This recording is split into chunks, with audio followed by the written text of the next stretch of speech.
හොඳයි අද මම කතා කරන්න යන්නේ තවත් වැදගත් මාතෘකාවක්. ඇත්තටම ඉතින් මම මේ හදන වීඩියෝ ගොඩාක් මගේ යාළුවන්ට උනත් ෂෙයා කරන්නේ නැහැ. මොකද මේ මගේ මේකේ මේ පාවිච්චි කරන භාෂාව ටිකක් කැත නිසා මම එහෙම කරන්න හේතුව දැන් මගේ යාළුවෝ උනත් දන්නේ නැහැ මම මෙහෙම වීඩියෝ එකක් කරනවා කියලා. එකම එක්කෙනෙක්ට මම දෙන්නෙට කිව්වා මොකද මේ ඒගොල්ලන්ට කිව්වේ ඒගොල්ලෝ මට සාමාන්‍ය විශ්වාස මට්ටමේ ඉන්නවා. අනිත් එක ඒගොල්ලන්ගේ මානසික මට්ටම ගත්තොත් ගොඩක් විවෘතයි. පොඩි වයසවල මල්ලිලා. ඉතින් ඒගොල්ලන්ට දෙන්නෙක්ට විතරක් මම මේ ගැන කිව්වා. මගේ අනිත් channel එකේ තියෙනවා. මම මේ channel එකේ ගොඩක් පුද්ගලික වගේ දේවල් තමයි කතා කරන්නේ. දැන් කොහොම හරි මම මේ දවස්වල මම දැක්කා මේ ජන සංකානන ලේඛන දෙපාර්තමේන්තුව ඉදිරිපත් කරලා තිනවා මුස්ලිම් ජනගහනය විතරයි වර්ධනය වෙන්නේ. මහජාතියේ සිංහල ජාතිය අඩු වෙමින් පවතින බවට දැන් ගණන් වලින් එළි වෙලා තියෙනවා. දෙමළත් අඩු වෙලා, කතෝලිකත් අඩු වෙලා. ආගමක් වශයෙන් කිව්වට කොහමද සිංහල කියන්නේ දැන් කතෝලික බෞද්ධ දෙගොල්ලගෙම ඉන්නවනේ සිංහල අය. කතෝලිකයගේ ඉන්නවා, දෙමළ අයත් ඉන්නවා, සිංහල අයත් ඉන්නවා, කතෝලික. ඉතින් ඒ වගේ මිශ්‍රයිනේ.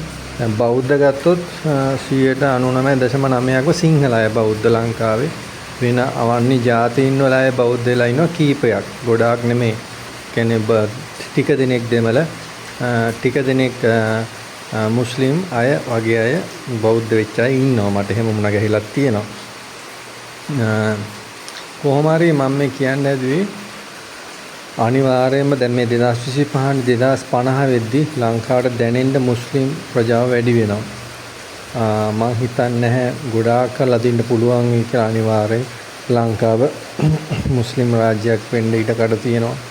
අපි දැන් අපි හොරතල් කරන පොඩි දරුවෝ පොඩි ළමයි පොඩි දරුවන්ට තමයි අනාගතේ මහා භයංකාර ලෝකයක් නිර්මාණය වෙන්නේ. මේක මේ දේශපාලනය ඇදලා අරන් කියන දෙයක් නෙමෙයි. අනිවාර්යයෙන්ම භයානක කාලයක් කියනවා. මොකද මේ මුස්ලිම් ජාතිය හිසෝසෝපු කිසිම තැනක අනිත් ආගම් වලට නිදහසක් දෙන්නේ නැහැ. ඒගොල්ලෝ අනිවාර්යයෙන්ම අනිත් වර්ගය සමූල ඝාතනය කරනවා. දැන් මේ දවස්වලදී මේ 2025 නොවැම්බර් මේ වෙද්දී සමහරක් සෝමාලියාවේ එහෙම කතෝලිකයෝ මරනවා, සමූල ඝාතනය කරන්නේ. ඉතින් ලෝකයක් විදියට ගත්තත් මුස්ලිම් ජනගහනය තමයි ලෝකේ නම්බර් 1 ඉන්නේ දැන්. මේකේ තියෙන විශේෂත්වය තමයි දැන් මේ මුස්ලිම් අය කවදා හරි මුස්ලිම්ම කරගත්තා කියමුකෝ රට. ඊට පස්සේ ඒගොල්ලෝ කරන්නේ ඒගොල්ලන්ගේ තියෙනනේ ආගම ඇතුලේ කොටස් වලට බෙදලා මේගොල්ලෝ කරන්නේ ඒ අර බලවත් ගෲප් එක අනිත් ගෲප් එකත් මරනවා. ටික මරනවා. දැන් ලංකාව ඇතුලේ ඒක තියෙනවා. ලංකාවේ මුස්ලිම් වර්ග කීපයක් ඉන්නවා. මේ අන්තවාදී මුස්ලිම් එකෙන් අනිත් මුස්ලිම් එක මර්ධනය කරනවා. ඉතින් මම මුස්ලිම් ගෑනු ළමයෙක් එක්කත් යාළුවෙක් වෙලා තියෙනවා. මගේ ජීවිතේ ඇත්තටම මට දැනෙච්චම ආදරයක් ඒක. හොඳ ගෑනු ළමයෙක්. ඒත් එයා අන්තිමට මට කරපු ඉල්ලීමක් තමයි මම කියන්නේ එයාට දොස් පවරනව නෙමෙයි. මම කියන්නේ එයා කියන්නේ එයාගේ ආගමට එන්න. ඕකම තමයි කියන්නේ. ඉතින් එහෙම ගිය පිරිමියත් මම දන්නවා සිංහල කොල්ලෝ ඉන්නවා මුස්ලිම් කෙල්ලෝ බැඳලා මුස්ලිම් ආගමට ගිය. ඉතින් ඇත්තටම ඉතින් ඒගොල්ලන් කැමැත්ත. හැබැයි මේක බොහොම මේ අර ට්‍රෝජන් අශ්වයා වගේ මේක අනාගතයට එන මහා භයානක විනාශයක්. දැන් ට්‍රෝජන් අශ්වයා කවුද කිව්වම කොට දෙනෙක් දන්නේ නැහැ නේ. මම කෙටියෙන් කියනවා ට්‍රෝජන් අශ්වයා කියලා කියන්නේ සිම්බලයිස් කරන්නේ පිටරටක යුද්ධ දෙකක් ගියා. රටවල් දෙකක් මේ රජවරු දෙන්නෙක් අතර. ඒ යුද්ධ දෙක පටන් ගන්න කලින් මේ හමුදාව වෙලා අනිත් රටට ආක්‍රමණය කරන්න ගොඩ බැස්සා. ගොඩ බැහැලා මේගොල්ලෝ ලීයෙන් හැදුවා ලොකු අශ්වයෙක්. ලීයෙන් අශ්වයෙක් හදලා ටැග් එකකට විදියට දීලා මේ අපි ඔයගලන්ට ටැග් එකක් දුන්න විදියට අඟවලා එයාලා එතනින් පලා ගිය විදියට අඟවලා ඒගොල්ලෝ රහසේ හැංගුණා. කියන්නේ වෙන පැත්තකට රහසිගතව හැංගුණා රට ඇතුලේ.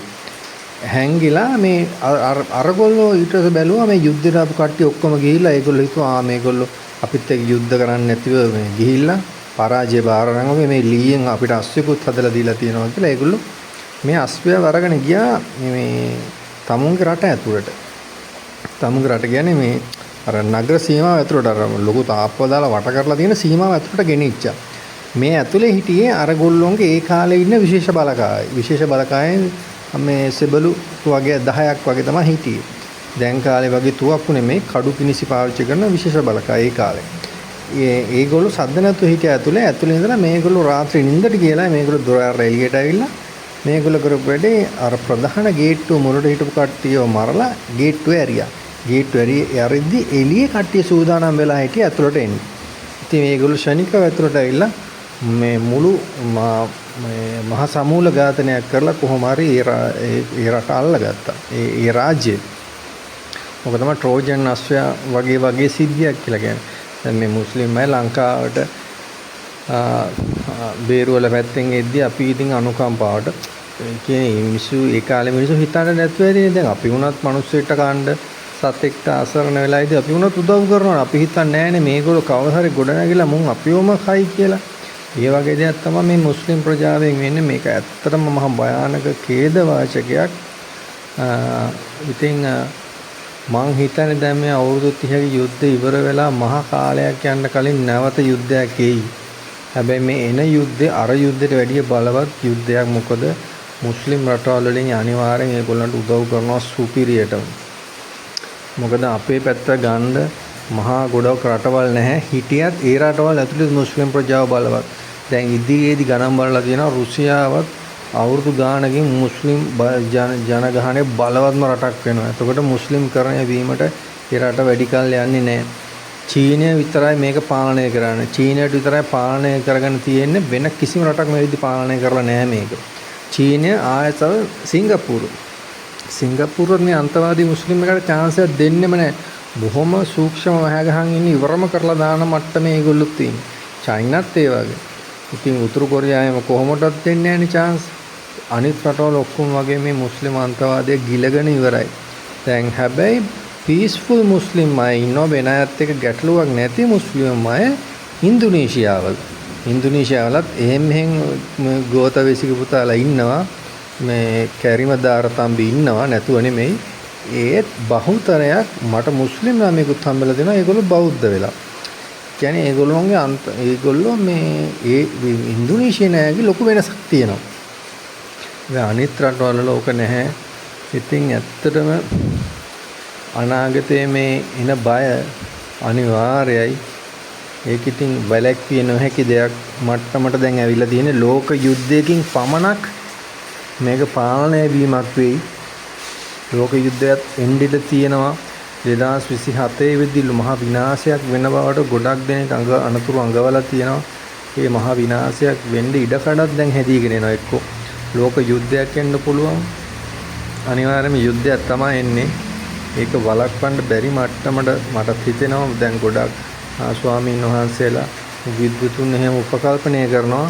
අනිවාර්යෙන් 2027 30 අතර කාලේ 27ත් 35ත් අතර තුර තමයි කියන්නේ. බොහෝ දුරට 2027 පැන්න එකම අනිවාර්යයෙන්ම ලොකු යුද්ධයකට එන්ටර් වීමක් වෙයි. අනිවාර්යයෙන්ම දැන් මේ 2025 අවුරුද්ද නෙමෙයි.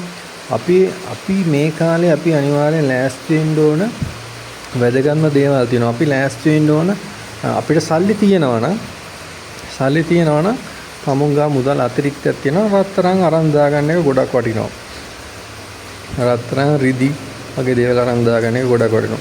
අත්‍යවශ්‍යම දේවල් විදියට මම හිතන්නේ මේ අපිට අරන් තියාගන්න ඕන අපි හොඳ පොරව කීපයක්. පොරවල් ඒ කියන්නේ දර පලන්න පුළුවන් අත් පොරවවල් පොඩි පොරවවල් කීපයක්. ආය පොඩි පොරවවල් කීපයක්. ආය හොඳ පිහි, හොඳ මන්න, හොඳ කඩු, හොඳ පීරක්, හොඳ පිහි ගාන්න පුළුවන් ගලක්, දර ස්ටෝක් එකක්. දැන් මං කියන්නේ මේ ගෑස් එකේ මේ සමුන්ට පෙට්‍රල් ස්ටෝක් එකක් තියාගන්න පුළුවන් නම් එහෙමයි. ඒක එහෙම තියාගන්න කල්යද්දී ඒක ගැටලුව තියෙන නිසා පුළුවන් නම් ඒ වගේ සමුන්ට ඉඩකඩ තියනවා. පුළුවන් හැටියට මේ දේවල් ලෑස්ති කරගන්න එක හොඳයි. මොකද අනාගතයේදී ලෝකේ මේ රටට පිටරටින් පෙට්‍රල් ආවේ නැතත් කෑම බීම එන්නේ නැති වුණොත් අපිට අපේ කෑම වේල සකස ගන්න එදිනෙදා දේවල් කරගන්න මේ පොරවක් කියතක් පිහියක් වගේ දේවල් අත්‍යවශ්‍යයි. සතෙක් හරි මරන් කන්න වෙනවනේ. ඉතින් ඇත්තද? ඉතින් සාමාන්‍යයෙන් ගෙදරට ඕන කරන පොඩි පොඩි දේවල් සවලක් පොරවක් කුළු ගෙඩියක් අත් පොරවක් ලොකු පොරවක් මේ පොරව කීපයක් වුණත් කමක් නැහැ. මොකද ඉදිරියේදී අනිවාර්යෙන් ඕක වටිනාකම තේරෙන්නේ ඒ බඩුව ඒ වෙලාවට නොතිබ්බන්. මොකද මේ ලෝකේ ප්‍රශ්නයක් වුණොත් අපිට බෑ මේ ප්‍රශ්නේ මම විතරක් බේරෙනවා කියලා බේරෙන්න අපි අනිවාර්යෙන් ප්‍රශ්නෙට පැටලෙනවාමයි. ඉතින් සමහරක් රටවල මම දන්න පල්ලියක් තියෙනවා. ඒ පල්ලියෙන් ඒගොල්ලන්ට උපදෙස් දෙනවා 1920 ගණන් වල ඉඳලා පල්ලිය 20 ගණන් හරි 800 ගණන් වල ඉඳලා පල්ලිය කරන් යන්නේ. ඒ පල්ලිය උපදෙස් දෙනවා අනිවාර්යයෙන්ම මාස 6ක කෑම ස්ටොක් එකක් පොළොව යට තියෙන්න ඕන කියලා. හැම ගේකම ඒගොල්ලෝ කරන්නේ දැන් ඒගොල්ලන්ගේ ලොකු මේස තියෙනවා ඒ පොළොව යට කාමරවල. මේක මේ බොරු නෙමෙයි මේක ඇත්ත. ඒගොල්ලෝ විශ්වාස කරන්නේ නැති.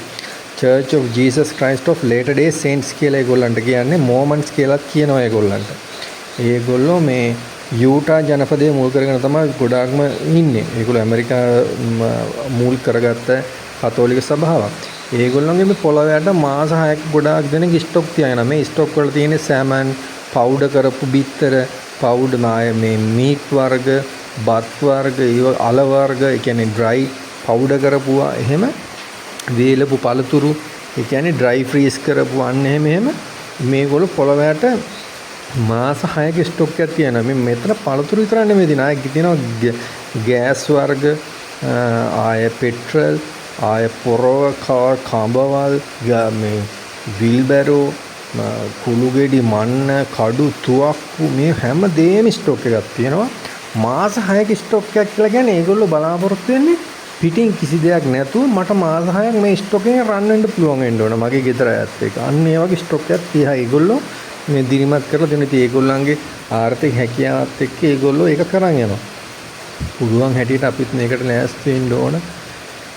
පුළුවන් අය මොකද එහෙම අනතුරු අනාගතයක් ඉදිරියට එනවා අඳුරු අනාගතයක්. ඉතින් පුළුවන් අය ලෑස්ති වෙන්න මම කියන්න ගත්තේ මොකද්ද මට මතක නැහැ කියලා ඉවර කරේ මොකද්ද මතක නැහැ. කොහොම හරි මේ මුස්ලිම් ප්‍රශ්නය මහ භයානක ප්‍රශ්නයක්. මේකෙන් අපි කාටවත් ස්කේප් වෙන්න අමාරුයි. මහ බලවත් රටක් දැඩි තීන්දුවක් ගන්න මේගොල්ලෝ සමූල ඝාතනය කරොත් විතරයි මේ ප්‍රශ්නේ ඉවර වෙන්නේ. නැතුව නම් මේකෙන් බේරෙන්න බෑ. මොකද රුසියාවටවත් බැරි වුණා මේ ඇෆ්ගනිස්තාන් එක ඉවර කරලා දාන්න. බෞද්ධ රටනේ සම්පූර්ණ ඇල්ලුවානේ. පාකිස්තානේ බලන්න පරමාණු බෝම්බ තියෙන මුස්ලිම් රටක්. හරිම භයානකයි තත්ත්වය.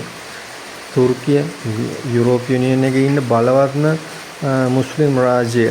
බලවත් මාමියක තියෙන උන්ට යුරෝපීය යුනියන් එකේ වැඩි මාමියක. හොඳම වෙමන්ස් වෙතියම් යුරෝපීය යුනියන් එකේ වෙන රටවල තිබ්බට එන්නේ වගේ තත්ත්ව තියෙනවා. ඉතින් මේක හරි භයානකයි. මුස්ලිම් රාජ්‍යයන් වලට ඔවුන්ට ධනයක් තියෙනවා. ඉතාම භයානකයි. මම මේ කියන්නේ මම බැඳලත් නැහැ මට දරුවොත් නැහැ. ඇත්තට මට මගේ සහෝදරියට ළමයි ඉන්නවා. මට උන්ව දැක්කම පොඩි නෙමෙයි ඇත්තටම ලොකු දුකක් ඇති වෙනවා. මුන්ගේ අනාගතේනේ මේ අනතුරු එන්නේ මුන්නේ මේ කවදා හරි මේකට ෆේස් කරන්නේ කවුද මේ ළමයින්ට පිටිට ඉන්නේ කියන එක හිතට වද දෙනවා. ඉතින් මම ඒකයි මේ දේ කිව්වේ.